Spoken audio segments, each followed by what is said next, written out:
Meus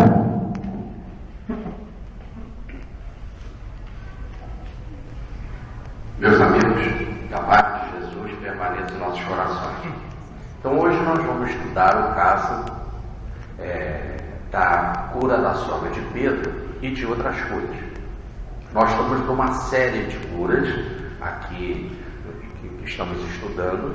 Estudamos a cura de um leproso, estudamos a cura de um paralítico, estudamos a cura do filho da viúva de Naim, que retornou ao corpo, aquilo que é chamado de ressurreição, nós vimos na vez passada. E hoje nós vamos estudar a cura da sogra de Pedro, que o tema é a febre. E outras curas de forma geral, em que o final do capítulo de Mateus, também no de Marcos, também no de Lucas, acrescentam muitas curas feitas no entardecer. Repare que não há regra, no caso, para as curas feitas por Jesus. Se nós vimos um caso de um paralítico, e até como servo de um centurião, quer dizer, ligado a romano, e não necessariamente ligado ao judaísmo, nós vimos a cura de um leproso, nós vimos a cura, no caso, de uma pessoa que estava considerada morta, um fenômeno de ressurreição, ou de quase morte, fenômeno de retorno ao corpo. E agora nós vamos ver um caso de febre. Aí você pode dizer, poxa, mas curar febre é uma coisa muito simples, diante da cura de um leproso, da cura de um paralítico, ou de uma ressurreição. É isso que o Evangelho está querendo dizer, não tem regra. Aí a partir dos próximos capítulos, a gente já vai entrar mais na doutrina dele. Então foi uma parada que o texto dá a sequência do Evangelho sinóptico, unindo Mateus, Marcos, Lucas e João, para nós vermos alguns casos de cura. Evidentemente que em todos esses casos de cura nós tiramos não só a cura física em si, mas também o comportamento moral. Vamos para a história do negócio. Jesus montou o seu quartel-general, ou melhor, o seu ponto estratégico para começar a divulgar a sua doutrina pelo mundo nos 3 anos de pregação em Cafarnaum, na casa de Pedro. Ali em Cafarnaum, na Galiléia, na beira do lago. Cafarnaum era uma cidade maior, de maior porte, uma cidade grande, mas entre as pequenininhas da Galiléia, ela era uma cidade de destaque. Ela tinha inclusive uma coletoria de impostos, onde trabalhava Levi, que vai ser o futuro apóstolo Mateus. Depois do batizado, ele vai trocar o nome de Levi para Mateus. Então, só em ter uma coletoria de impostos já mostra que era realmente uma cidade já de maior importância. Por quê? Porque de João, no capítulo 1, versículo 44, que Pedro e André, 2 irmãos, eles eram irmãos, Pedro e André, eles eram da cidade de Betsaida, mas agora moravam em Cafarnaum. Por que eles moravam em Cafarnaum? Porque era uma cidade mais importante. E por que era uma cidade? Então, qual a importância de se viver numa cidade mais importante? Porque eles tinham uma companhia de pesca. Nessa companhia de pesca cuidava dela Pedro, André, seu irmão, João e Tiago. Eles eram sócios, juntamente com o pai de João e de Tiago, que era Zebedeu. Então o texto deixa bem claro, tinha uma companhia de pesca, inclusive empregados. Então a cidade de Cafarnaum era uma cidade mais importante, então, para o desenvolvimento da indústria da pesca. Por que nós falamos da indústria da pesca? Porque não era só a pesca em si, e sim a distribuição do peixe. E a distribuição do peixe se fazia para um peixe salgado, principalmente os salmonetes, muito comuns ali naquele lago, e aí os chamados peixes de menor porte, mas que eram salgados, sempre lembrando que não era o mar da Galiléia. Lucas, por ser médico estudioso, ele não usa a expressão mar da Galiléia, sim lago da Galiléia. São os outros evangelistas que não tinham conhecimento geográfico de Lucas e que chamavam de mar da Galiléia, mas um lago. Ali aquele lago, então, tinha a produção de peixe, e até hoje é tradição dessa pesca em que Pedro é a figura central, né? Até hoje a tradição, quando você vai visitar lá, os restaurantes da localidade servem o chamado peixe de Pedro. Evidentemente nós estivemos lá visitando, né? E essa localidade realmente muito gostosa, a Galileia é lindíssima. Jesus escolheu o melhor lugar do mundo para morar, porque realmente é linda a Galileia. Até hoje é uma região muito turística, e aí então os restaurantes vendem o chamado peixe de Pedro. Evidentemente que peixe de Pedro é para turista, né? E é caro a beça. Então o que nós fizemos? Nós incentivamos as pessoas a comerem e tiram foto, né? Para guardar lá o tal chamado peixe de Pedro. Muito bem.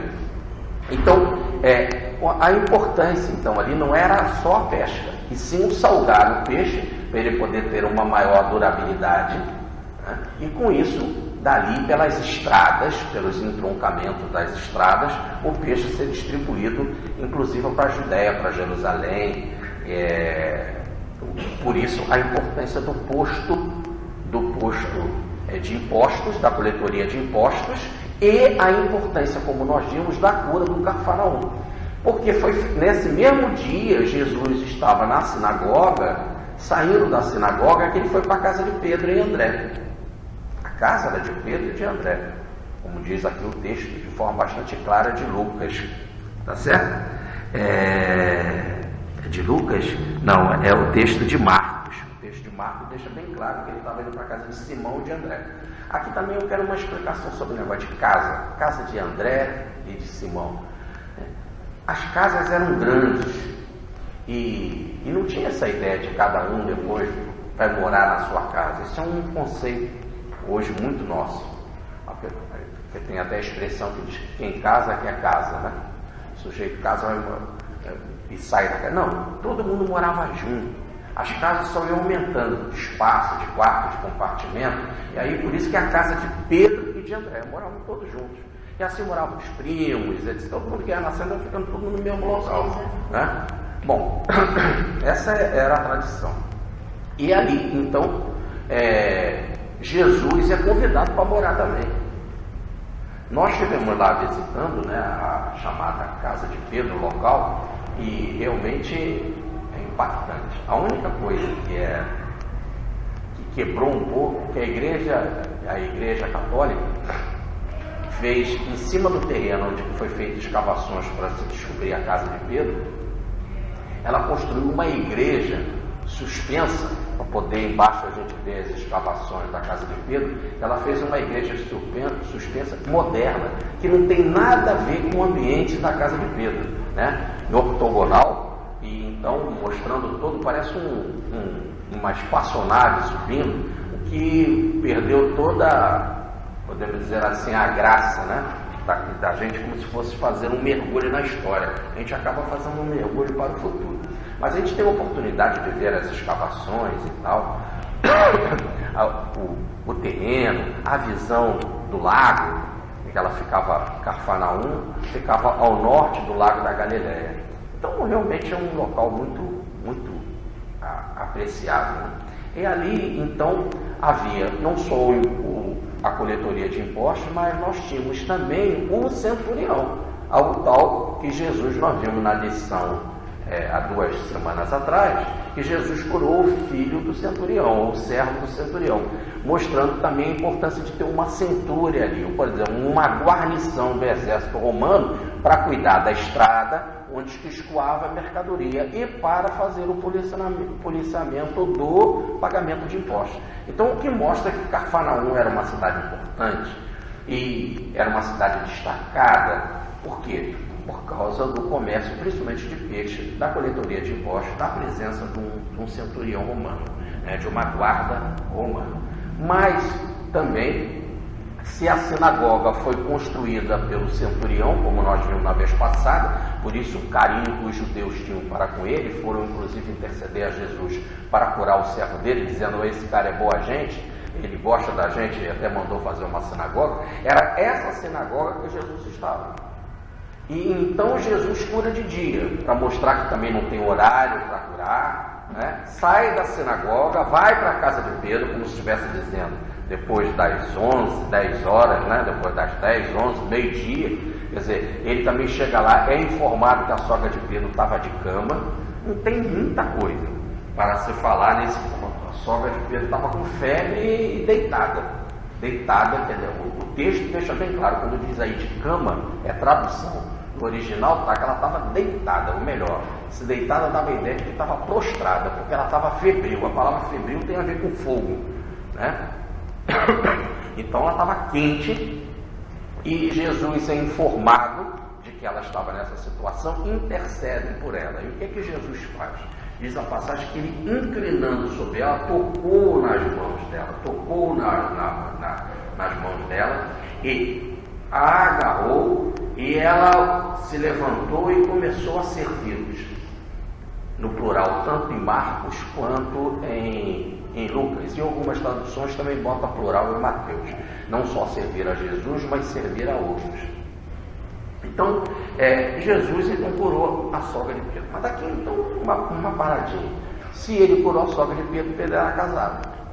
E se vem a igreja querer colocar que Pedro foi o primeiro papa, que não se tem prova histórica nada disso, né? Pedro era apenas um apóstolo chamado por Jesus. Mas se a igreja tanto insiste, aí repare que insiste porque, no caso, acaba com essa ideia do celibato para padres e principalmente para o Papa, principalmente para o principal Papa e o Papa que foi chamado por Jesus. Inclusive Jesus morava com ele. Ela tinha sogra, e diz os textos do Evangelho de Pedro, que tinha filhas, né? E não só isso, ele continuava seguindo com a sua mulher, viaja fora.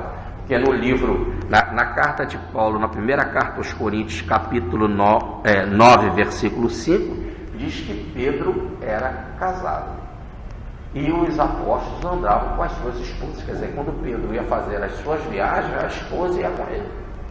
Está em Paulo. Olha, Paulo já depois da conversão, depois da ressurreição de Jesus, da ascensão de Jesus, já com o cristianismo montado. Se é a carta aos Coríntios, nós já estamos mais ou menos já depois dos anos 40, início dos anos 50, com essa informação de Paulo de que Pedro era casado e a sua esposa o acompanhava. Porque alguns pares da igreja, principalmente São Jerônimo, que foi um gênio, foi um grande intelectual, mas nesse ponto foi um pouco preconceituoso, quando diz que Jesus curou a sogra de Pedro, não citando a mulher de Pedro, e a sogra de Pedro levantou imediatamente e começou a servi-los, dá a ideia então de que a mulher principal na casa era aquela sogra, e que se a mulher de Pedro não serviu, o texto não fala que diz só a sogra serviu, é porque costuma dizer que ela já estava morta, e no caso que ela já estava morta, Pedro estava livre para poder assumir o apostolado. Isso é preconceito do preconceito do preconceito. Não é isso? Ele era casado, e aí no caso, tanto que Paulo corrobora, está na primeira carta aos Coríntios, no capítulo 9, versículo 5, que ele nas suas viagens, juntamente com outros apóstolos também, que eram casados, o texto de Paulo deixa bem claro nessa passagem, que caminhavam e pregavam, e as suas mulheres iam juntas. Paulo deixa isso claro. Então não tinha nem essa coisa de que a mulher não vai. Às vezes não vai numa viagem ou outra por determinadas situações ou por dificuldades da viagem em si, mas o que era normal é a mulher acompanhar o marido. O que também mostra então que como papa, como padre, não há preconceito em não ser casado. Ser casado é muito bom, manter uma vida saudável sexual é muito bom. Agora o que acontece é que, diz Paulo, é melhor para uma atividade cristã se você não for casado.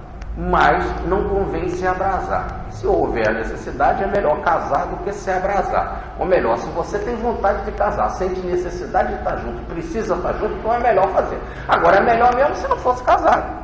Mas aí ele está falando no sentido prático. No sentido prático de sair viajando por aí afora, ir para tudo que é lugar, pegar um navio como eles faziam. Antigamente as viagens levavam semanas, levavam meses, né? Uma viagem para você sair de Jope, ali onde que é hoje a capital de Israel, né?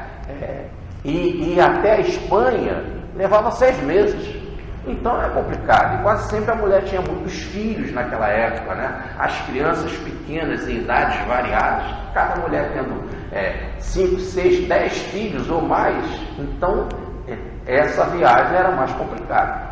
Então nesse caso, se o apóstolo, é isso que Paulo diz, para pregar o cristianismo você tem que ir para vários lugares, sendo livre é mais fácil. Agora, não sendo, e mesmo não sendo livre, quer dizer, se você é solteiro e prefere casar, diz Paulo, é melhor casar do que se abrasar. Quer dizer, é melhor casar e levar a vida do cristão, a vida de divulgação do cristianismo, do que ficar com excitações sexuais, com vontade de estar junto, de se sentir solitário, não é? Sem ter uma companheira. Então é só uma questão, diz Paulo, muito bem colocado, de opção. E mesmo quando ele fala que o melhor é não casar, ele não está se referindo a absolutamente nada com relação a sexo, e sim dessa coisa prática de viajar de um lado para o outro. Constantemente se faziam viagens que naquela época demorava-se muito meses para chegar, então, e que a mulher não tinha trabalho, era dependente do homem, e aí nesse caso o solteiro fica mais fácil para realizar esse tipo de trabalho. Então é só como opção. Então é muito bom. Nós vemos aqui numa cura simples, e parece que Lucas e Mateus e Marcos foram bastante geniais para falar de algo que nós estamos mostrando. Cura de um leproso, cura de um paralítico, ressurreição da filha da viúva de Naim, né? E agora a cura de uma febre. Para mostrar primeiro que não há diferença em termos de cura, não é um problema de ser nem mais grave, nem mais simples, e também foi uma oportunidade para tocar no assunto da sogra de Pedro, do casamento de Pedro. Agora, o Estênio já tinha lembrado aqui no início que esse negócio de curar a sogra mostra que Jesus realmente era um missionário. Correm piadas pela internet, e isso é evidentemente piada, que Pedro não engoliu Jesus ter curado a sogra, e por isso que ele negou Jesus 3 vezes lá na frente, né? Mas o que mostra que realmente não pode ter feito essa visão, porque o texto deixa aqui bastante claro que ao Jesus curar a sogra de Pedro, ela levantou-se, pois, a servi-los. Então, se ela serviu, não só a Pedro, serviu a André, que acabou de chegar, os 2 amigos sócios dele, que foi João e Tiago, que diz o texto, que chegaram também. Então, nós estamos ali com a presença de, no mínimo, 4 apóstolos, João, Tiago, Pedro e André, e a presença de Jesus.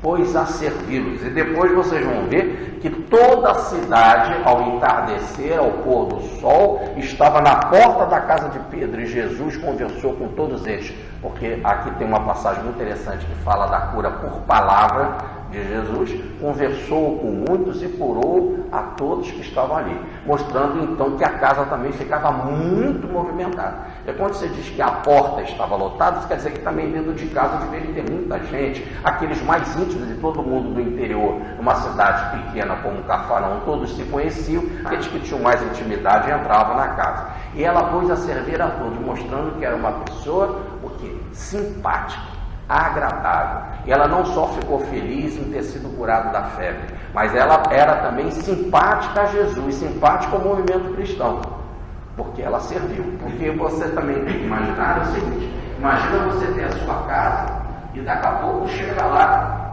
além dos seus, do Pedro, que era seu genro, né? Além de chegar André, que era irmão dele, muito bem, mas ainda chegou outros 2 sócios, Simão e André. Trouxeram um novo amigo, que era Jesus. Esse pelo menos foi o último, curou ela da febre. Mas de repente a casa dela estava lotada de gente. Era muita gente, vocês vão ver aqui, ao ponto do texto falar que toda a cidade estava na porta da casa dela. Como a cidade também não era lá muito grande, é lógico que ele está usando uma inverno, mas quer dizer, muita gente estava lá na casa. E é só perguntar à mulher, né? A mulher que gosta de arrumar a casa, esse negócio de entra e sai na casa da pessoa, né, para atividades estranhas, coisas do lar, como isso incomoda uma dona de casa. Nós vimos isso na família do Chico Xavier, com todo o respeito que as irmãs do Chico Xavier merecem, né? Mas elas estavam incomodadas, principalmente a Luísa, que o Chico Xavier tinha como uma mãe para ele. ela estava incomodada. Porque as pessoas não têm hora para chegar, chegam a qualquer hora, entram na casa da pessoa e vocês sabem como é que é. Por exemplo, aqui no caso do Brasil, vai e mexe na geladeira, né, põe a coisa, e aí então a casa fica na casa. Imagina, e ninguém tem hora para chegar e ninguém tem hora para sair. Nesses ambientes assim de cura e de fenômenos e de mestres, a pessoa chega que não tem hora para entrar, não tem hora para sair. Veja a casa do Chico, como é que ficava. Até que teve uma hora que a Luísa falou para ele, não está dando. E ele chegava lá, dividia o cafezinho com todo mundo, dividia lá alguma comida com todo mundo. Muitos sentaram para comer lá, não é isso? O Regeneração ia aqui em ônibus, o ônibus cheio parava. Alguns eram selecionados para comer lá na casa dele, né? E aí, como é que fica? Tem que fazer comida para aquela gente. Então, fora o entra e sai na casa, né? Senta no sofá, bota uma cadeira fora do lugar, etc., usa o banheiro. Então, isso tem que ser levado em consideração. E se ela levantou para servir, mostra então de forma clara que ela não só foi curada da febre, que ela era simpática a Jesus, mas que ela era simpática ao movimento cristão. É isso basicamente nós temos para falar. Agora aqui nós temos algumas coisas que podem ser aprofundadas. Aqui é a técnica. Ela estava deitada e diz a passagem que Jesus tocando-a na mão, ou melhor, impondo as mãos. O texto é claro, o texto eu vou pegar aqui para vocês, Jesus, e este aproximando-a, pegou-a pela mão, e a fez levantar ao mesmo instante. Isso é Marcos, vamos pegar aqui em Mateus. E tocou-lhe na mão e a febre desapareceu. Vamos pegar agora em Lucas. E inclinando sobre ela, ou melhor, em Lucas, está no versículo 39, quer dizer, o capítulo 4, versículo 39, está errado, né? Inclinando sobre ela. Em texto no grego é claro. Impondo sobre ela as mãos, impondo as mãos, esse inclinar é inclinar as mãos, inclinar para ela, tocou nas mãos dela, não só impôs as mãos, mas tocou, e depois ela ajudou a levantar, quando ela foi curada, porque quando Jesus impôs as mãos e tocou nela, diz a passagem que a febre ficou curada no mesmo instante. Quando a febre foi curada no mesmo instante, é que a ilha levantou e ela passou a servir. Mas vamos mostrar o que é esse negócio de tocar na mão. Não é um tocar na mão assim, ó, tocou na mão da pessoa. Não é isso que nós usamos em todos os cultos religiosos do mundo. Não é esse toque na mão. É que falta força na palavra para a gente entender. O tocar a mão é fazer isso, é levantar, aí passou a energia. Quase sempre se faz com as duas mãos. É isso que a gente vê nas reuniões de passe, nas reuniões de cura, em todas as religiões do mundo, em todos os lugares do mundo. Então é tocar e fazer isso. Agora, no exato momento que ele faz isso, ele transmite energia. E quando ele transmite energia, a sogra, recebe energia. Ela não estava na condição para dar energia. Jesus era o transmissor, ela era a receptora. Entenderam? Ao segurar as mãos agora vão agir. No caso da sogra, como receptora. No caso de Jesus, como doador. Agora vamos trabalhar essa coisa. Recepção, doação. Você tem capacidade para dar, mas também tem capacidade para receber. Jesus ali, ao segurar a mão, doou, foi transmissor. Ela, ao ser segurada a sua mão, foi receptora. Mas quando, no caso, vocês podem olhar na cura de Lázaro, e Jesus, estendendo as mãos, diz: Lázaro, saia para fora. Aí Jesus estende as mãos para o alto. Aí ele está captando energia divina. Então também ele não é só transmissor, mas também é receptor. Repare, isso é muito importante, porque ele diz assim: tudo aquilo que eu recebi do meu Pai, eu vos tenho dado a conhecer.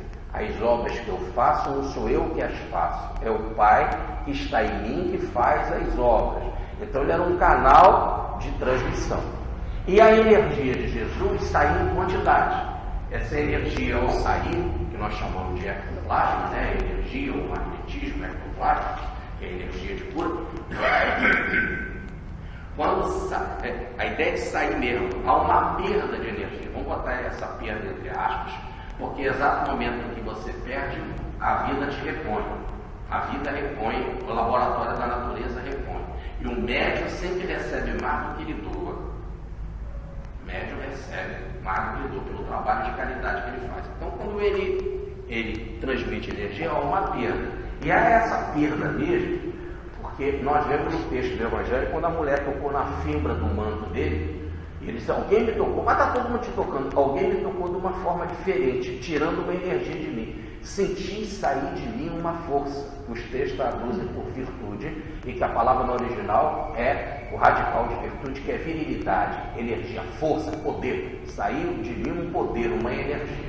Essa perda energética pode chegar ao ponto, em reuniões de materialização, em reuniões de cura, de você doar tanta energia que sai com um peso menor. Nós vimos nas pesquisas da paranormalidade, na época das pesquisas com médicos de efeitos físicos, em que ele era pesado em balanças ultrassensíveis. Aliás, quem começou com esse negócio de balança, de pesar, foi o William Crookes, o grande físico, o prêmio Nobel de Química, o prêmio Nobel de Física. Então o William Crookes pesava, os cientistas pesam o médico e depois pesam no final da reunião, e mostra que de uma reunião para outra há uma perda de energia, você fica mais leve. Tinha médico que em reunião de materialização ficava 50% mais menor, ficava 50%, diminuiu o seu corpo, no momento da materialização. Depois, no final, ele recebia outra vez de volta aquele ectoplasma que era doado para materializar o espírito. São casos excepcionais em que nós vemos até mais de 50% a perda do peso do médium. Então, por isso que ele segura as mãos do médium, ele é transmissor, e aquela pessoa que está recebendo, ou que está captando, no caso do doente, ali a sogra de Pedro, ela é a receptora. As mãos como meio para esse processo. Ora, nós vimos em todos os casos o toque. Só no caso do paralítico de Cafarnaum, pelo sentido muito excepcional, é que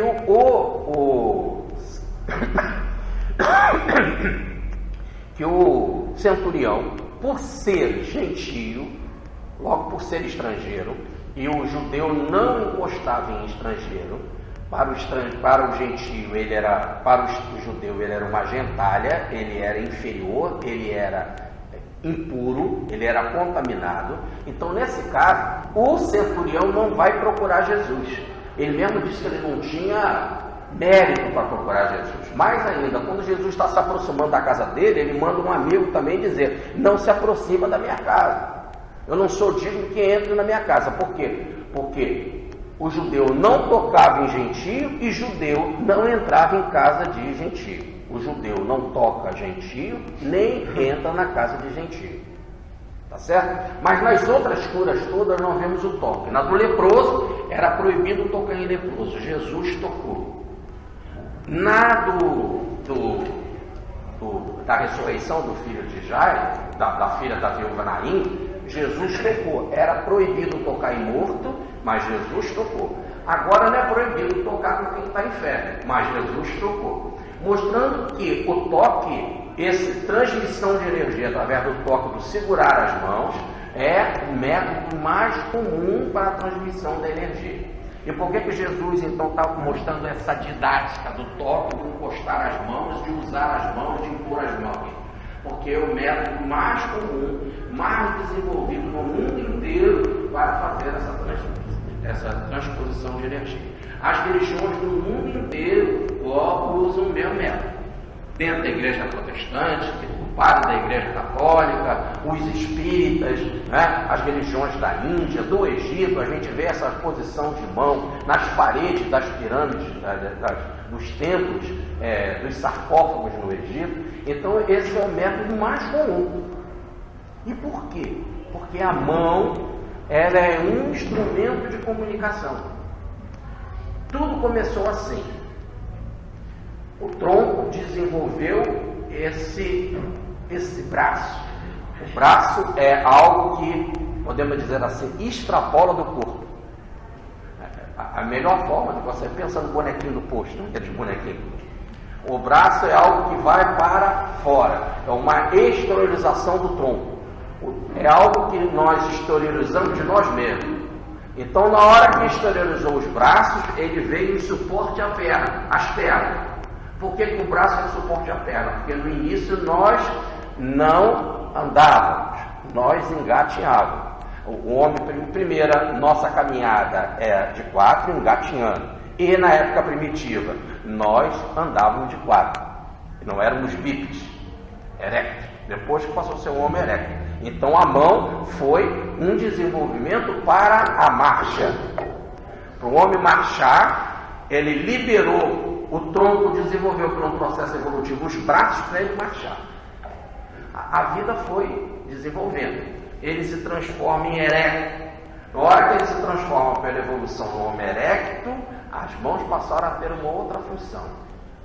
Como se fosse um braço, você pode esticar a mão para pegar coisa. Então começa um meio de comunicação com algo que está fora de você. Você pega uma mulher pelos cabelos e leva para a caverna.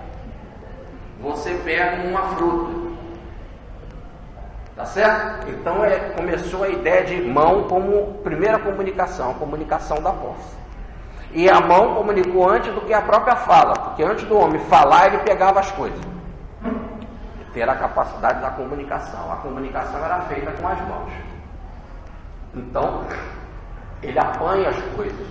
A mão passa a ter esse objetivo. Que depois ele vai aprender num salto, mesmo antes de falar, porque isso é coisa que macaco tem, né, que os símios têm, é pegar um instrumento. A mão já é um instrumento, ele pode multiplicar esse instrumento, ou aumentar o poder desse instrumento, botando na mão um pedaço de pau. Aí ele dá numa fruta, ele consegue bater num outro animal, ou ele consegue bater num outro companheiro seu. Então o braço passou a comunicar também mais do que o seu limite, pode ir mais longe. Por que o braço não cresceu mais? Porque antigamente os nossos braços eram muito maiores do que agora. Porque ele não cresceu mais ainda para poder, porque por mais que ele crescesse, ele não ia poder pegar a fruta lá grande, tão distante. Então, quando desenvolveu a inteligência de que ele pode botar um pau nas mãos, aí ele pode se comunicar com um meio mais alto. Muito bem. Depois, antes da própria fala, surgiu uma força instintiva muito interessante. O braço passou a ser meio de comunicação, porque o braço e a mão passou a mostrar direção e sentido. Para onde que tem uma casa? Para lá, para a direita. Para onde que tem uma fogueira? Para lá, para a esquerda. Para onde tem uma água? Para lá, para o norte. Para onde que tem comida? Para lá, para o sul. Passou a ideia de direção. A primeira comunicação foi a de direção. Antes mesmo da fala, o Espírito passou a dirigir norte, sul, leste, oeste. E quem fazia esse movimento é as mãos. Até hoje é mãozinha que indica para a gente se nós vamos para a esquerda ou não. Repare quando você quer ir numa estrada e fala assim, dobrando para a direita, você vai para Belo Horizonte. Não está escrito dobrando à direita, tem uma setinha para a direita. Notaram? Você quer ir para Belo Horizonte, tem uma setinha para a direita. Você quer ir para São Paulo, tem uma setinha para a esquerda. Não está escrito dobre à direita para você ir para São Paulo ou para Belo Horizonte. A setinha que te diz. Logo, é o sentido e a direção. Então, as mãos como meio de comunicação. Mas, e qual é a coisa mais importante? A palavra ou as mãos? A direção que as mãos oferecem é mais importante do que a palavra. Porque a palavra vem depois das mãos. As mãos, os gestos, é mais instintivo do que as próprias palavras. O gesto. O gesto é mais forte, é mais instintivo. Há uma passagem que eu costumo contar, está no livro Primário do Espírito, do professor Rubens Romanelli. Ele era um professor, principalmente de escola normal, ele adorava dar aula. E o professor Romanelli conta um caso muito interessante. Quando ele foi funcionário da saúde, né, quando ele foi secretário de saúde, ele foi fazer uma viagem para visitar lá uma determinada escola e de repente chegou lá numa localização e ele não sabia, né, para onde ficava a escola. Isso vinha um jeca andando com uma enxada nas costas. E ele para, baixa o vidro do carro e pergunta aonde ficava a escola. E o jeca apontou, fica ali, ó, para a direita.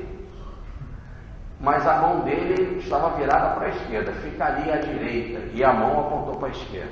Nisso, o professor Luiz Romanelli agradece e manda o motorista seguir, tocar. Quando chega lá na frente, onde tinha a rua, né, o motorista falou assim, e agora?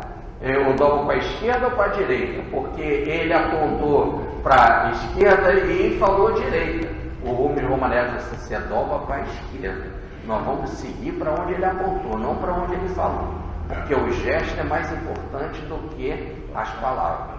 Olha o gesto, então, como força de comunicação. E aí nós começamos a comunicar com as mãos. Como é que o sujeito comunicava com a mão? Quando ele fazia um soco, dava um soco na cara do outro. Então, depois ele não precisava dar um soco, ele só fechava as mãos, porque o cara já sabia que ele queria dar um soco. Né? As mãos vão se transformar em arma. Com as mãos ele dá um sinal de para. Com as mãos ele chama a pessoa. Com as mãos ele dá a Deus. Depois, com um culto religioso, com as mãos ele passou a receber. E nós sabemos disso porque quando a gente vai tomar passe, a gente bota a mãozinha assim para cima para receber. E quando nós estamos na igreja e queremos receber a chamada ação de graça ou ação da graça, a gente bota a mão para cima. Quando está numa manifestação religiosa, bota a mão para cima para captar. Bota as mãos para cima para receber. Então repare que ela passou a ser meio de recepção. E também meio de doação. Porque nós vamos no aniversário da casa dos outros, lá na casa de alguém, lá no aniversário, e na hora que está cantando parabéns, a gente fala, fulano vai ser abençoado e o Senhor vai derramar o seu amor. Então a gente faz a gestinho para derramar, tá certo? Quando alguém está doente, você faz a oração de pôr as mãos. Então não é só para receber, mas é também para doar. Olha então recepção e transmissão. Essa ideia não é nossa, é do professor Pietro Baldi. O professor Pietro Baldi explica isso muito bem no livro A Nova Civilização do Terceiro Milênio. Tem um pedaço aqui, que dada a minha voz como está assim, eu vou pedir o Stênio para ler para a gente, e aí vocês prestem atenção, que ele vai estar falando aqui sobre o desenvolvimento ou a evolução das mãos. Tá bem? É do livro A Nova Civilização do Terceiro Milênio, está no capítulo A Nova Civilização do Terceiro Milênio, do professor Pietro Baldi, chamado Tipos Biológicos do Futuro. Então Pietro Baldi está mostrando, a mão vai evoluir também. Olha quanto ela já evoluiu, como nós contamos aqui, e ela vai evoluir mais. Então para onde que a mão vai como evolução? Tá certo? Então o Stênio vai ler, está na página 179, e é esse parágrafo aqui, Stênio. A nova civilização do terceiro milênio. Observemos, para compreender melhor, este caso de sutilização da forma por meio da elaboração evolutiva. Quer dizer, este caso de sensibilização e espiritualização. A princípio, e do ponto de vista biológico, a mão do homem foi um dos membros que o tronco produziu para facilitar a marcha, e isso já era a primeira manifestação de vontade interior, dirigida para o objetivo elementar. Depois, esse membro se destacou da terra e se transformou em órgão, apreensor e instrumento de ação e de trabalho, como manifestação de vontade mais complexa e mais inteligente, embora presa ainda à forma material da estrutura ósseo-muscular de que estava em estreita dependência. Hoje, a mão se vai sempre transformando de instrumento físico em instrumento psíquico. Vai tornando-se tentáculo nervoso, cada dia mais ágil e sensível, e passando de agente físico a órgão dirigente de outras energias, inclusive da muscular. Assistimos a um processo de desmaterialização sensibilização e espiritualização, a que corresponde o progressivo aumento de poder em extensão e profundidade. Continuando no mesmo caminho, a mão gradativamente transformada de instrumento de marcha em órgão apreensor e depois em órgão diretor de forças, a mão se transformará em meio de recepção e transmissão de vibrações dinâmicas e psíquicas, antena para comunicar e receber energia e pensamento. Então, o poder interior do espírito terá podido aflorar de tal maneira da profundidade do ser que há de permitir ao homem comunicar-se e viver em comunhão com as infinitas energias do espaço. Então você transmite com as mãos a energia muscular, né? Quando você vai com a pessoa, vai aquela mão olha assim, ó, ou então aquela mão determinada, né? Você está passando a energia muscular, mas você também pode passar energias dinâmicas, como falou Pietro Baldi, aí passar energia dinâmica e receber, ela vai ser transmissora ou receptora de energias. E mais do que essas energias dinâmicas que ele está falando aí, que são as energias astrais, ou energias do ectoplasma, né, da aura, mais do que isso, o magnetismo, mas também ele fala em energia psíquica, porque nas mãos está a nossa história. Nas mãos não temos a nossa história. Né? Quem sabe ler mão sabe ler a história da pessoa. Nas mãos está gravada a nossa vida. Aliás, já estava isso lá no livro de Jó. Não sabe ler nas palmas das tuas mãos e na estrela do céu, logo ele está falando da quiromancia, que é a leitura de mão, e nas estrelas do céu, da astrologia. Tudo isso nós temos a nossa história. Nas mãos nós temos a nossa história. Então, quando a gente estuda a leitura de mão, qualquer dia eu vou ler a mão de vocês. Quando a gente faz a leitura da estudo das mãos, você tem a nossa história. Ah, interessante então. E eu vou poder, diz o professor Pietro Baldi, ser uma antena, transformar a mão em antena para captar. A minha história é a história do outro. Eu posso, erguendo as mãos na direção do outro, captar também a história do outro. E posso também transmitir a minha história, o meu pensamento. E as mãos vão agir como a tal da antena. Como a emissora irradia e a antena capta, as mãos também vão irradiar histórias, pensamento. Eu vou poder, pela telepatia, enviar mensagem e pela mão o outro vai captar lá. Então, quando Jesus insistiu no toque, não que haja necessidade do toque. O centurião falou muito bem e Jesus chegou a dizer: não vi fé igual a esse. Quando ele disse: Senhor, não sou dia que entrei em minha casa. Diga ao verbo, consulte a força criadora e aí ela vai ser movimentada. Muito bem, mas isso é uma técnica muito mais adiantada. No nosso caso comum, Jesus usou e abusou para nos mostrar que o caminho para chegar a essa consulta do verbo é um caminho gradativo. E o meio mais simples de fazermos isso é através das mãos. Então ele segura as mãos na sogra, não é só o tocar as mãos, a gente dá um pouquinho na mão. A ideia é de segurar mesmo para transmitir energia. E ela, como estava carente, é automático. Ela não precisa pensar que está carente, que nem quando você vai tomar passe, precisa pensar que está carente. Só a postura de querer tomar passe é receber. E o outro está na postura de doar o passe, ou melhor, de transmissor. Só então essa polaridade mental é que funciona. Por isso que não adianta tomar passe a qualquer hora, na hora que a gente quer, como curiosidade, ou como tomar passe simplesmente porque eu vou lá naquela reunião. Tem que haver uma preparação para o passe, mais do que uma preparação para o passe, tem que haver uma necessidade para o passe. Você está bem? Se você está bem e não vem então com aquele argumento: no mundo quem é que está bem?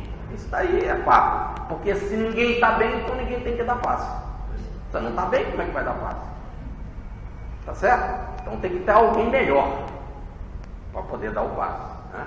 Melhor não é moralmente, não, em termos de energia, tá? Então, É pensar mesmo, fazer uma reflexão. Não usar a vida para captar. Você, quando está aqui na palestra, você pode aqui mesmo estar tomando passe.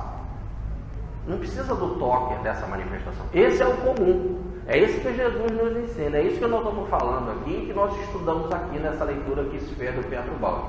Mas você já sabe que existe aquele outro, do diga ao verbo, fale a força criadora. Então você fica aqui na palestra, Senhor, estou necessitado, né? Que os espíritos me ajudem, que eu, por enquanto, estou prestando atenção na palestra, que outros que estão aqui automaticamente no ambiente estão dando passo. A gente não está sabendo que está dando passo, mas está dando. Aquele que hoje está precisando receber está automaticamente recebendo, e aquele outro que tem está automaticamente doando. E os espíritos também estão trazendo energias da natureza, que quase sempre eles se utilizam de canais, que somos nós, aqueles que têm a capacidade de captar, vão ser centralizadores dessas energias, que vão ser transmissor para aquele que está do lado. Mas, no entanto, como nós ainda precisamos de uma maior direção, aí por isso que tem o passe, onde que vai dirigir mais, porque nós precisamos trabalhar ainda com a ideia de direção. Olha a mão como é que é fundamental com a ideia de direção. Então, quando você vê a mão dirigindo para a sua frente, você, então eu estou recebendo, olha, ela está vindo na minha direção. Porque se o médium der um passo para trás, você acha que não está recebendo. Então, a direção, se ele faz assim com a mão, né, você acha que está recebendo. Então, é a concentração dele que te dá a ideia de que você está recebendo. Você soma a tua ideia com a ideia dele. Eu estou recebendo, aí você bota a mão para receber, ele bota a mão para doar. Isso que nós vemos Jesus. Não há nada de excepcional. Sai energia é uma perda. Toda vez que você dá passe, perde energia, perde. Por isso que você não deve ficar dando passe a qualquer hora, a qualquer lugar, em todo momento. Passe, você só vai dar numa outra hora, a qualquer hora, excepcionalmente. É caso excepcional, muito excepcional, muito excepcional. Passe tem hora para doar passe, naquele determinado ambiente, naquela reunião. A gente não pode sair ficar dando passe toda hora, porque é uma perda de energia. Os espíritos repõem a energia quando há disciplina. Quando não há disciplina, não repõe, vai enfraquecer. Passe demais mata. Então não pode ficar saindo dando passe. Também não pode ficar recebendo passe, porque se você já está saturado de energia e recebe mais passe, a energia vai cair fora. Você vai ser também uma espécie de vampiro, um desperdiçador de energia, que nem abrir um vidro de remédio e jogar ele fora. Esse é igual a vitamina C. Por que você vai tomar 1 grama? É 1 grama e acabou. Mas eu posso tomar 4 comprimidos, vai sair tudo pela urina, você vai perder. Tá certo? É a regra. Assim também passa. Como também vitamina C, não adianta você tomar 5 comprimidos lá de CB1. Tá certo? Basta tomar um, você tomar mais, vai perder. Mesma coisa passa, não adianta. Porque eu estou muito gripado, eu vou tomar 3, 4 passes. Então, não adianta, é um passo. Tudo já está na medida certa. Na medida certa. Muito bem. Então, nós temos que também ficar muito preocupados com esse negócio de médium mais poderoso que outro médium. Então, vamos entrar então no outro ponto, que é o que Jesus fala. Então ele saiu da sinagoga de manhã, curou lá o paralítico na sinagoga, veio com os seus apóstolos para a casa de Pedro e André. A sogra estava doente, então parece que é na hora do almoço, não é isso? E tanto que era um sábado. Jesus cura ela e ela levanta e pôs a servir a todos. Servir ali o alimento, porque de manhã era atividade na sinagoga. Então de manhã ele fez a cura do paralítico na sinagoga, saiu e foi para a casa de Pedro. Ela estava doente, ela foi curada, levantou e passou a servir. E aí eles serviram, descansaram. Quando chegou a noite, o texto deixa bem claro. Vamos ler um pedaço aqui do texto. Ao pôr do sol, então né, a atividade começou de manhã, de cura. Ó. Primeiro do paralítico, depois da sogra de Pedro, não é isso? Aí comeram, porque ela serviu a eles. Aí ou descansaram, ou conversaram sobre outros assuntos. Ao pôr do sol, todos os que tinham doentes, atacados, moléstias diversas, os traziam a ele, pondo sobre cada um as mãos. Então ele fazia individualmente, não coletivo, mas também pode ser coletivo, não vamos ver isso. Impondo sobre cada um as mãos, os curava. De muitos demônios saíam, e de muitos os demônios saíam gritando e dizendo: eis o Filho de Deus. Mas Jesus os ameaçava, e não lhes permitia que falasse. Por isso que sabiam que ele era o Cristo. Então vamos devagar. Então, não tem hora para Jesus cura. Começa de manhã na sinagoga, vai para a casa da sogra na hora do almoço, da sogra de Pedro, cura ela também, cura o paralítico na sinagoga, cura depois na casa de Pedro a sogra dele. À tardinha, aí veio uma grande multidão, encheu a casa de Pedro, a porta ficou lotada como se fosse a cidade toda ali, diz a passagem, cada um com as doenças mais variadas, e até quem não tem doente fica doente nessa hora, todo mundo quer um passezinho. Quando vem um médium importante, você quer passar por cima dos paralíticos, dos cegos, porque você também quer ser atendido, não sei por que fica. Quando vê um médium desse assim no centro, para dar atendimento, fica aquela fila. A maior parte que está na fila só bastava ir no médico comum, tomar um remédio, tomar um negócio, ir no médico comum. É gente que vai lá para mais fazer fofoca do além do que necessidade. A cidade toda estava na casa de Pedro, todo mundo doente. Olha que absurdo o negócio desse. Mas é essa fofocada que o fenômeno mesmo provoca e que agita as consciências. Então vamos lá. Você tem uma doença qualquer, por exemplo, eu agora está notório que eu estou com uma gripe. Então o que eu tenho que fazer? Tomar um passe. Agora me inscrever para ir num médio de materialização de efeitos físicos dessa gripe que eu estou. Veja, tem lógica um negócio desse? Então uma gripe não é essa que eu tenho que fazer, procurar um médico. Ou procurar um médico, tomar um remédio. Porque vitamina C, cama, não é isso? Descansar, comer bem, se alimentar, comer fruta. Pronto, acabou. Vai consultar o Dr. Fritz para saber o que eu tenho. Não é isso? Então você está com. Eu estou com câncer, eu tenho que procurar um médico de espírita. Não, você tem câncer, você tem que fazer quimioterapia, radioterapia.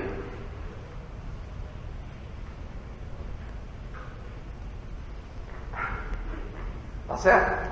Então você quebrou a perna, vou procurar um médico de efeitos físicos? Não, você tem que botar lá uma tipóia, lá um negócio qualquer, e engessar ou fazer uma operação. Então aí você tem um problema de apendicite, você tem que procurar um médico para tratar da apendicite. Então como vou procurar médico de efeitos físicos? Primeiro, quando que você deve procurar? Primeiro, quando acabam as possibilidades aqui médicas, o tratamento médico normal, tá certo? Naqueles casos em que não dá mais para ser tratado aqui. É isso.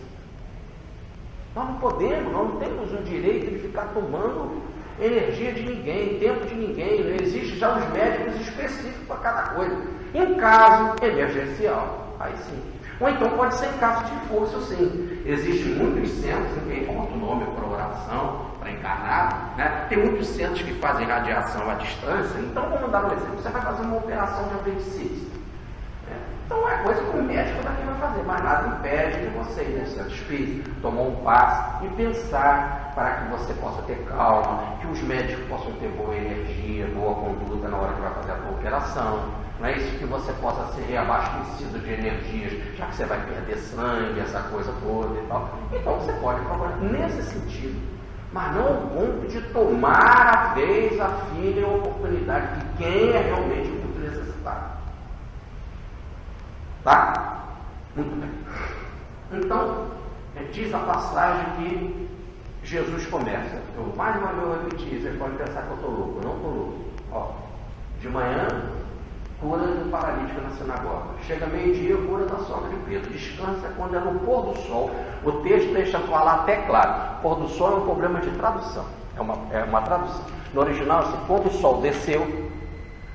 É uma linguagem mais pesada, né? Aqui o tradutor coloca no pôr do sol. Quer dizer, quando o sol desceu, dava a ideia de que o sol passeava lá em cima. Essa é bem uma ideia dos egípcios. O sol passeia no firmamento, daqui a pouco ele desce, é tragado lá embaixo. Depois ele vai para o mundo subterrâneo, que é o mundo dos mortos, que eles achavam, né? Aí dá a volta e vai renascer outra vez, vai ressurgir no outro dia. Então quando o sol desceu, já estava escuro. Se estava escuro, era 6 horas. Se o sol desceu, era 6 horas da tarde. Se era 6 horas da tarde, nós não estamos mais no sábado, nós estamos no domingo. Por isso que eu repeti umas 3 vezes para ver se eu puxava com a cabeça de vocês. Lá o dia não começa que nem aqui à meia-noite. Lá o dia começa às 6 horas da tarde. 6 horas da tarde é a hora zero. Por isso que na igreja, que segue a tradição das Escrituras, santo é comemorado de véspera. Por isso que no nosso Natal é 25, a gente comemora no 24. Por isso que todas as festas do santo começam um dia antes, porque no fundo começa na véspera do santo. Porque às 6, e quando você tem lá o dia de São Jorge, dia 24, dia 23 de abril, muito bem. Então você começa a comemorar no dia 22, às 6 horas. Porque na tradição, se é às 6 horas, já está no dia 23, já está em São Jorge. 23 de abril, tá certo? Tanto que Jesus morreu numa sexta-feira, não foi?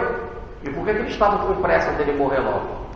Porque já ia fazer às 6 horas da tarde. Chegando às 6 horas da tarde, às 18 horas, já começava o sábado. E no sábado não podia ficar ninguém pendurado na cruz. Nem eles podiam disponibilizar para emprego, para limpeza do corpo. Por isso que mal tiraram Jesus da cruz, botaram rápido um pano e botaram rápido as essências e levaram para o túmulo. E por isso que no outro dia, foi o texto que o Estênio leu agora antes da palestra. No domingo bem cedo, antes do sol nascer, já pode trabalhar, já não é mais no sábado. Maria de Madalena foi lá com outras mulheres levando essência para cuidar do corpo que não pôde ter cuidado, lavar e cuidar do corpo, o que tinha que ter sido enterrado rapidamente, porque já estava chegando às 6 horas, e no sábado não pode trabalhar. Então Jesus rompeu quando? Primeiro trabalhou na sinagoga curando um paralítico. No sábado. Já não era para curar. Era dia de sábado. Jesus passa por cima do sábado, porque ele diz mesmo que ele é senhor do sábado. O homem é senhor do sábado. O sábado foi feito para o homem, não o homem para o sábado. Quer dizer, fazer o bem é mais importante do que o culto. Fazer o bem é mais importante do que os preceitos. Fazer o bem é mais importante do que o sábado. Então ele cura no dia de sábado. Depois ele vai para a casa da sogra de Pedro. Era 12:00 e pouco. Ele cura ela da febre, logo no sábado. Também não dá mínimo. Faz publicamente e faz interiormente na casa. Muito bem. Mas o povo não se aproxima. Quando é de tardinho, o sol se põe, juntou uma multidão. Todos na casa de Pedro, na porta da casa de Pedro, era uma multidão ali. Diz ao ponto de dizer o texto, a cidade toda estava ali. Por que de tardinha? Porque de tardinha já era domingo, aí de tardinha todo mundo levava os seus doentes. Que doentes? Aí nós vemos aqui em Lucas, vamos repetir aqui em Lucas. Vamos repetir aqui em Lucas. Ao pôr do sol, todos os que tinham doentes, atacados de moléstias diversas, os traziam. E ele também expulsava demônios, ou espíritos atrasados. Então, as doenças as diversas, entre as doenças mais diversas, inclusive a obsessão. E vinham em arrastão. Mas por quê? Porque já era domingo, eles não se sentiam com a consciência pesada. Já não era mais no dia de sábado, a gente fica parado. Mais ainda, mas era de noite. Aí nós temos que parar e pensar. Cura em massa, feita por Jesus. A cura em massa feita por Jesus é simplesmente essa cura em máxima feita por Jesus era atendimento individual para cada um. Além do atendimento individual para cada um, nós tínhamos o atendimento coletivo.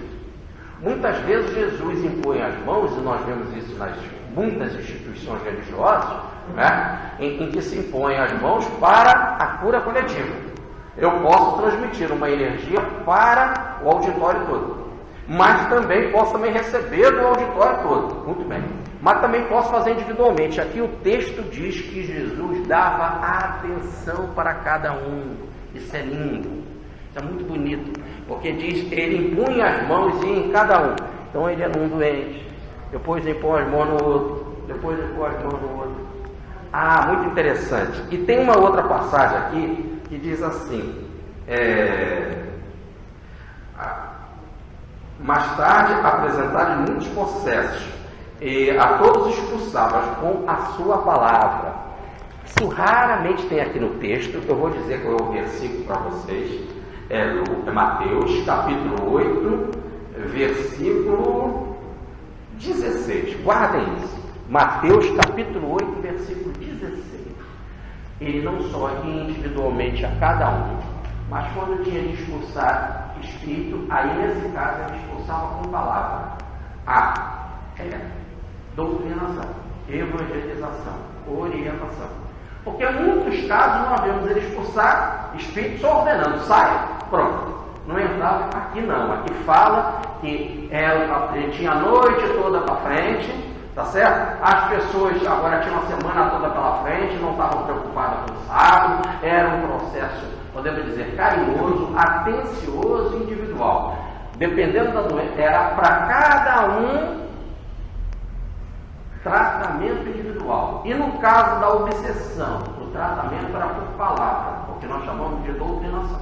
Nós temos também a desobsessão por corrente magnética, em que você pode tirar os espíritos pelas vibrações magnéticas. De uma vez só, ele passa numa corrente e os espíritos saem. Mas depois vão precisar ser orientados. Aí depois vão receber palavras do mentor.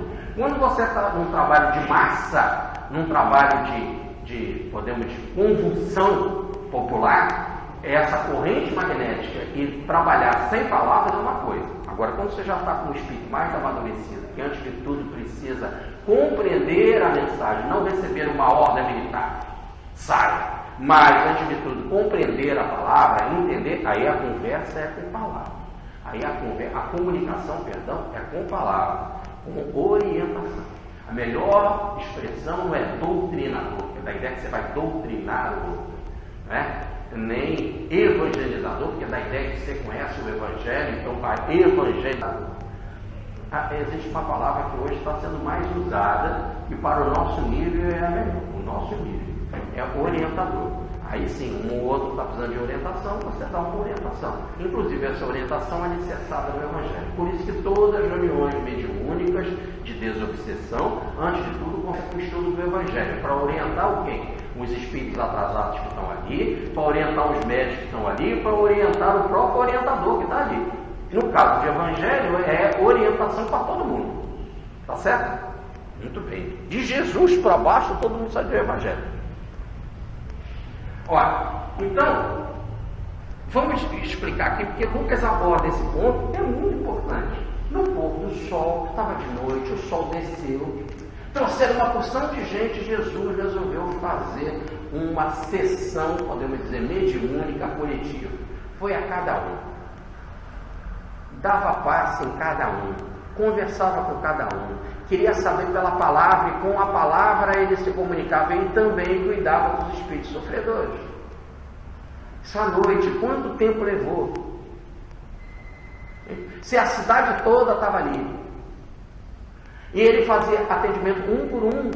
Vamos pensar que a cidade não fosse tão lá muito grande, mas que tinha ali umas 100 pessoas, 200 pessoas. Um atendimento individual para 100 pessoas, quanto tempo leva? Então foi algo bastante meditado, né? Vamos imaginar que só tivesse 20 ali. Um atendimento individual de 20. Então foi, eu quero dizer assim, foi uma sessão longa, extensa, em que ele derramou o seu amor. Nesse exato momento em que ele fazia isso, e diz o texto que curava a todos, só que se curava a todos, era dos assuntos mais variados. Diz aqui as doenças, as mais diversas, inclusive a obsessão, curava a todos. Se ele curava a todos, aqueles que estavam passando por obsessão, quando ficavam curados, como eram médios, o próprio espírito gritava pela boca do médium, que estava obsidiando ele. Ele faz isso porque ele é o Cristo, ele é o Cristo. E começaram a anunciar que ele é o Cristo. Os espíritos, se utilizando dos obsidiados, diziam que ele era o Cristo. Porque diz a passagem que os espíritos conheciam ele. Então nós estamos aqui diante de espíritos que tinham a capacidade de reconhecer Jesus, sabiam quem era Jesus e anunciavam pelos médios. Logo, todo obsessor, todo obsidiado é médium. Porque quando ele está obsidiado, o espírito consegue pegar ele, também pode ditar mensagem. E os médios começaram a ditar mensagem. Qual é a mensagem? Os espíritos começavam a dizer que Jesus era o Cristo, ele era o Filho de Deus, que ele era o Cristo. E Jesus os repreendeu e pediu para eles não falarem isso. Então, A pergunta que não quer calar: Jesus é o Cristo? Nós acreditamos. Sim. Jesus é o enviado de Deus? Sim. Jesus então é o ungido de Deus? Sim. Ele pode ser considerado o Filho de Deus? Sim. Os obsessores estavam falando alguma mentira? Não. Se eles não estavam falando mentira, se Jesus é realmente o Cristo, se Jesus é realmente o Filho de Deus, se Jesus é realmente o enviado de Deus, se ele veio com uma missão especial como realmente ele veio, os obsessores não estão fazendo mentira, não falando mentira, porque Jesus nos repreendeu. Tá certo? E aí os teólogos quebram a cabeça com relação a isso.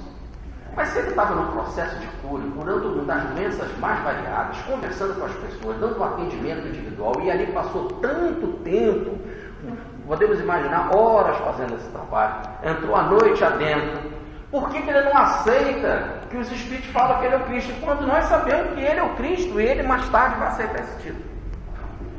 Simplesmente, diante de tanta discussão, não se pensou-se numa coisa, que é claro: não se pode associar Cristo, a mensagem do Cristo, com essas coisas de cura. Jesus curou a sogra de Pedro de fé? Curou. O doutor, como é que é o nome dele? Doutor lá que cura através do Arigó? Doutor Fritz curou gente de surdez, de tumor e de câncer. Curou. Então, se a gente for por esse ponto, quem é maior, né? Fritz ou Jesus? Agora você pode pensar assim: Jesus fez com que a filha da viúva de Naim retornasse? Retornou. Mas Elias não fez que o filho da viúva de Sarepta retornasse? Eliseu não fez que o filho da viúva de Solém retornasse? Nós não vimos o caso de Apolônio de Tiana, que não era nem dessa religião, fazer com que o outro retornasse? Ora, Pedro não fez isso? Então, repare que aí nós não podemos, diante dessas pessoas, associar. Nós estamos lá no médium Arigó, aí ele faz, cura uma pessoa, ele fala: ele é um enviado de Deus. Aí começamos a endeusar o Arigó. Aí então nós vamos lá num médium qualquer lá, por exemplo, qualquer no bom sentido, comparado com Jesus, vamos no Eurico de Passanufo. Aí tem um pacto lá que a pessoa está para morrer. O Eurico chegava com a vibração dele, a criança nascia tranquilamente igual o chuchu. Porque o Eurico era o enviado divino. Quem é enviado divino é Jesus. Entendeu? Quando se associa a cura, nós não somos. É uma força. É aquilo que nós vimos no Evangelho algumas lições atrás. É obra de iniquidade, é coisa dos homens. Eu vou contar um caso para vocês. Uma vez eu estava em Minas, em Muriaé. Estava começando o meu trabalho de divulgação da doutrina. Era bem novo, ainda continua novo. Naquela época era mais novo ainda. E quando acabou a palestra, me levaram para uma sala, disseram, e o sujeito perguntou para mim, principalmente a mulher desse sujeito falou com muita atenção: eu trouxe aqui essa mulher que trabalha lá na minha fazenda. Mulher tem muitas fazendas, trabalha na minha fazenda, ela está com um processo extremamente desagradável. E eu não queria que o senhor dissesse não, eu queria que o senhor nos ajudasse, nos desse uma orientação. Essa moça não vai ao banheiro há um mês. Isso para mim, né? Não vai ao banheiro há um mês. O que o senhor pode fazer? A única coisa que a gente pode é dar passo para fluidificar, né? Muito bem.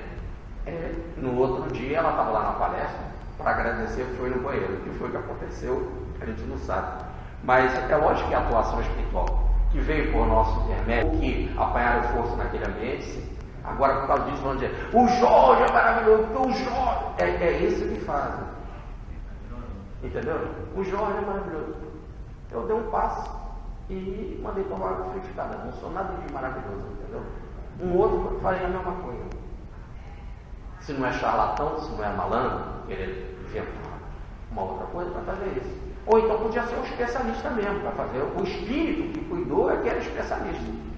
E que usou a minha energia e outras energias lá da palestra, tudo bem. Aí o que acontece diante do fenômeno?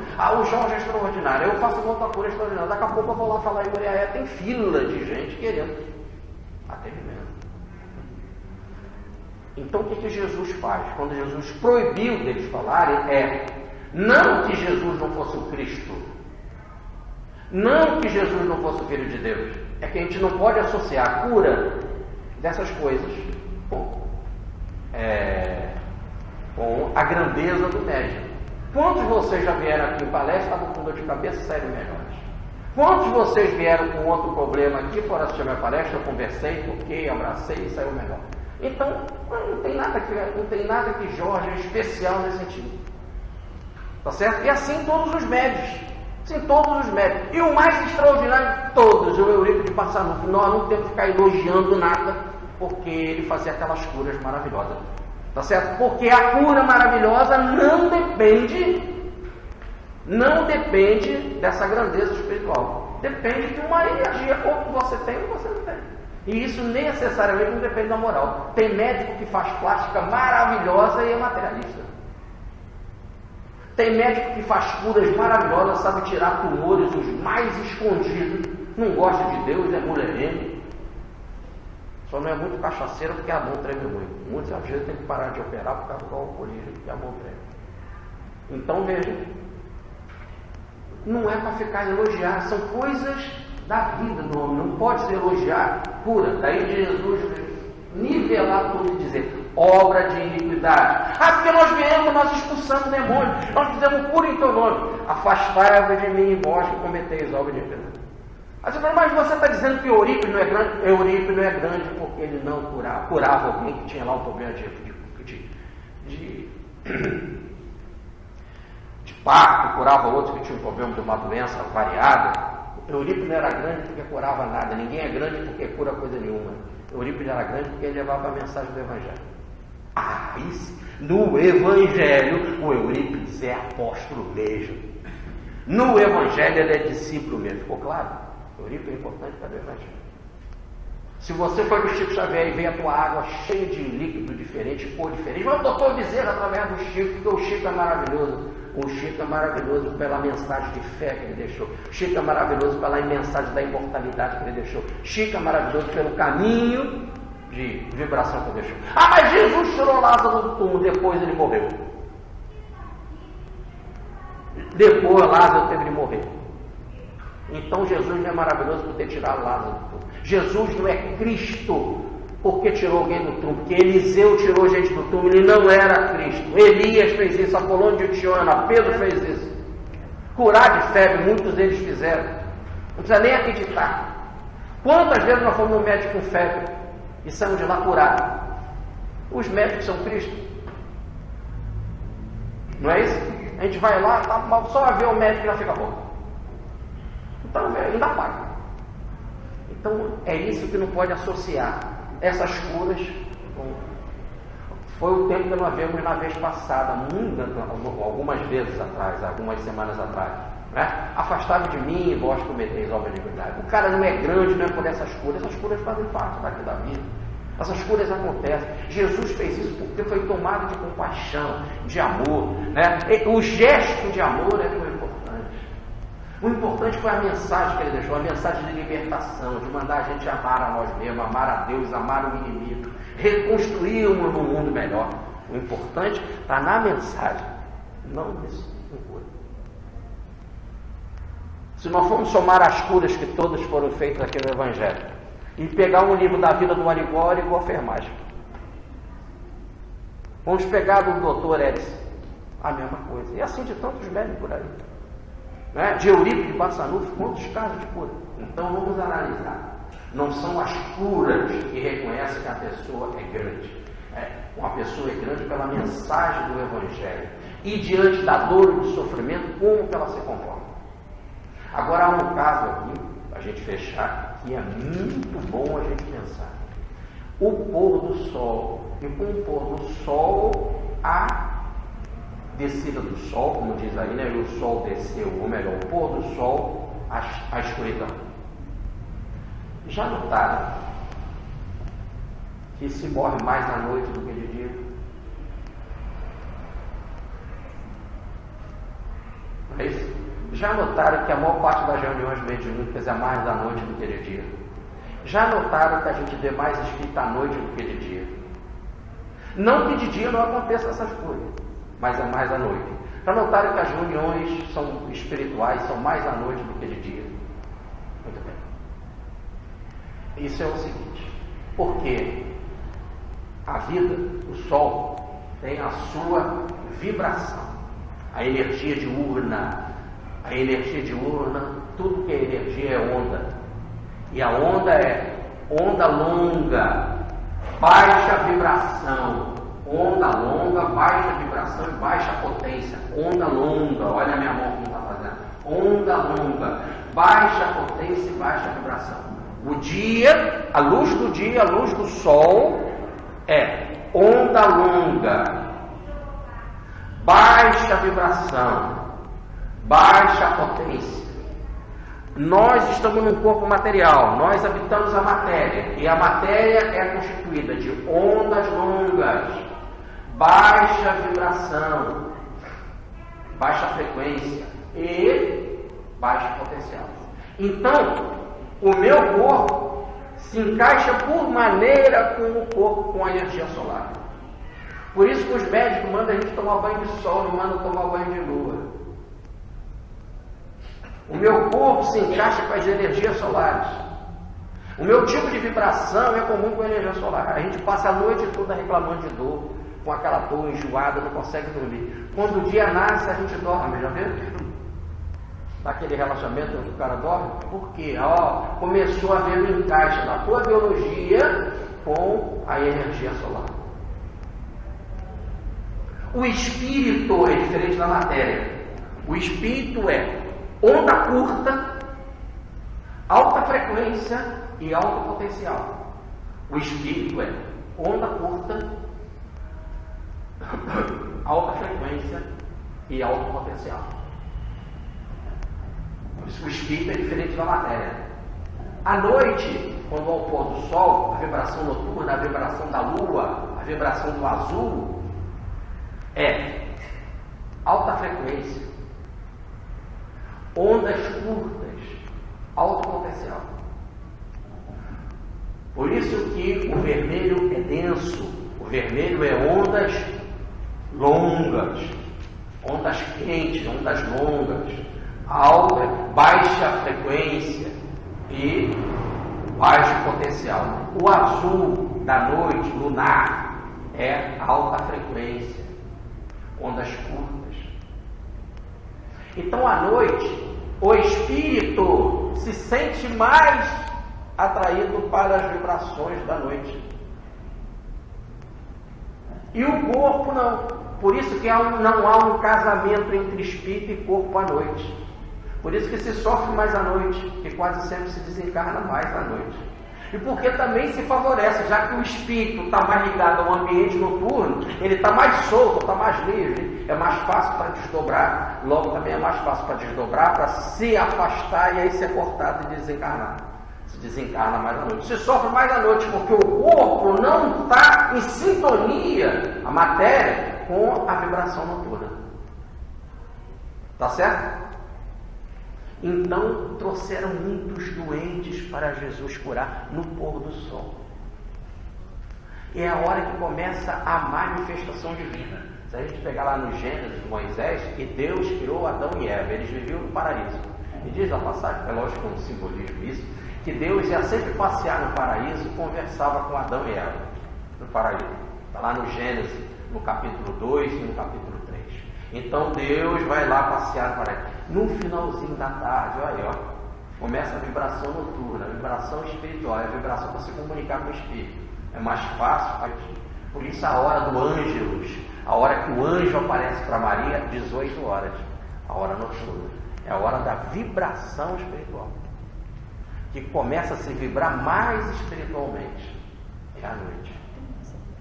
Agora, então, é interessante, tudo isso daqui está explicado no livro A Nova Civilização no Terceiro Milênio, no capítulo 25 do livro A Nova Civilização do Terceiro Milênio, página 306. Eu vou dizer aqui o nome do capítulo para vocês. É o capítulo O Dualismo Fenomênico do Universo. Vai da página 306 à página 326. É longo. O professor Pedro Baldi entra no detalhe. Mostra como é alta frequência, baixa frequência, como que é de noite, como que é de dia. Ele vai, mostra a vibração, como é que se comporta o doente nessa hora e outra hora. Então, à noite, fica mais fácil para a reunião espiritual. Jesus estava disponibilizando energia. Jesus estava atendendo individualmente e também estava atendendo os espíritos. E os médios se manifestavam e diziam que ele era o Cristo. E aí ele repreendia, não que ele não fosse o Cristo. É para não associar que quem faz cura é alguém importante. Ao ponto, daqui a pouco, de você colocar como Cristo. Ao ponto, daqui a pouco, bota o cara até mais do que Cristo. Então, cara, cura é coisa de um plano nosso. A importância de Jesus não é porque ele curou a sogra de Pedro, nem curou um paralítico, nem tirou Lázaro do túmulo. A importância é que ele mostrou o caminho da gente sair daqui e criar o reino de Deus. Ele é Cristo porque ele nos mostrou o caminho para o reino de Deus. Ficou claro? Isso que é importante. O resto é resto. O resto é coisas daqui. Importante mostra uma compaixão, cuidar do outro, tratar, etc. Sim, mas são coisas menores. Qualquer cura espiritual é coisa menor. Qualquer trabalho mediúnico é coisa menor. Qualquer um. Repare com as mãos maravilhosas. Com as mãos você pinta, com a mão você esculpe, com as mãos você faz... Com a mão você faz cura, né? Com a mão você pinta, com a mão você esculpe, com a mão você realiza obras maravilhosas, cria aparelhos maravilhosos. Mas o mais importante não é nada disso.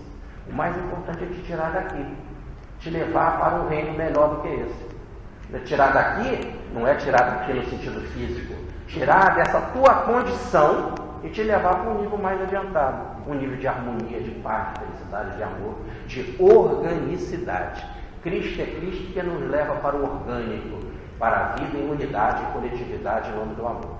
Aí sim, e para isso ele não nega que ele é Cristo.